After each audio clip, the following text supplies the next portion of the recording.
Welcome to the Salmon Runs YouTube. Enjoy the video. In this video, I will explain how to change Porsche Macan key battery. Start by gathering a replacement CR2032 battery, a small flathead screwdriver, and a clean cloth. Work on a soft surface to avoid scratches and keep parts contained. Use gentle prying to open the fob seam and remove the internal insert. Replace the battery with correct polarity, snap the case closed, and test buttons and remote range to ensure success. Begin by locating the small seam on the key fob and find the release notch. Carefully insert the flathead screwdriver into the notch and twist slightly to separate the halves. Remove the internal plastic insert and set it aside safely.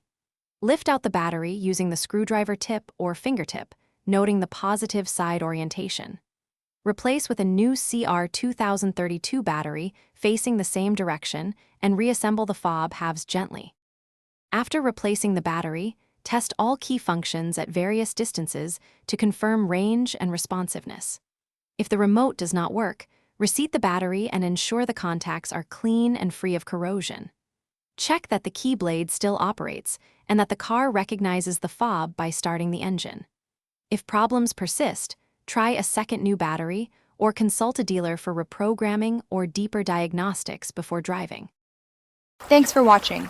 Consider subscribing if we helped you.